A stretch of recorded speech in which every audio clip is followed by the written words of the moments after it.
2016 അദ്ദേഹത്തെ വ്യവസായ മന്ത്രിയാക്കി. അപ്പോഴാണ് അദ്ദേഹത്തിനെതിരായിട്ടൊരു ബന്ധു നിയമനം ഒരു ആരോപണമായിട്ട് വന്നത്. ഏതോ ബന്ധത്തിലോ ചർച്ചയിലോ പെട്ട ഒരാൾക്ക് വ്യവസായ വകുപ്പിൽ ഒരു ജോലി കൊടുത്തു. അതാണ് അദ്ദേഹം ചെയ്ത തെറ്റ്. അതിന്റെ പേരിൽ ജയരാജൻ ചിറ്റപ്പൻ എന്ന പേരൊക്കെ അദ്ദേഹം കേൾക്കേണ്ടി വന്നു. ഇത് വലിയ ആക്ഷേപമായപ്പോൾ പാർട്ടി എന്ത് ചെയ്തു? അദ്ദേഹത്തെ മന്ത്രി സ്ഥാനത്ത് നിന്ന് മാറ്റി നിർത്തി. അദ്ദേഹം വിശദീകരണം കൊടുത്തതാ, എന്താ സംഭവിച്ചതെന്നൊക്കെ പറഞ്ഞതാ. പക്ഷെ അതൊന്നും പാർട്ടി കേട്ടില്ല. അല്ലാതെ വലതു ശക്തികളല്ല. പാർട്ടി അതിന്റെ പേരിൽ അദ്ദേഹത്തെ മാറ്റി നിർത്തി. പിന്നീട് വിജിലൻസ് അന്വേഷണത്തില് അതിന്റെ വിശദാംശങ്ങൾ പുറത്തു വന്നപ്പോൾ തിരിച്ചു കൊണ്ടുവന്നു. ഇപ്പൊ നമ്മുടെ സ്വന്തം സഖാവാണെങ്കിൽ, നമുക്ക് വിശ്വാസമുള്ള ഒരു സഖാവാണെങ്കിൽ, നമ്മളൊരു വിശദീകരണം ചോദിക്കുമ്പോൾ പറയുന്നത് അദ്ദേഹം തരുന്ന വിശദീകരണം നമ്മൾ വിശ്വസിക്കണ്ടായോ?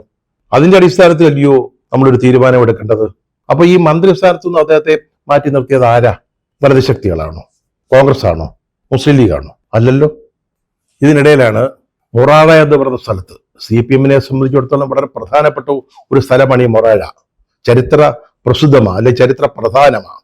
അവിടെ വൈദേകം എന്ന പേരിൽ നമ്മുടെ EP ജയരാജന്റെ കുടുംബം ഒരു റിസോർട്ട് ഉണ്ടാക്കി. ആ കുടുംബത്തിന്റെ പക്കലുണ്ടായിരുന്ന അല്ലറ ചില്ലറ സമ്പാദ്യം ഒരു 90 ലക്ഷം രൂപ, അതിന്റെ ഷെയറാണ് ജയരാജന്റെ ഭാര്യയ്ക്കും മകനും ഉണ്ടായിരുന്നത്.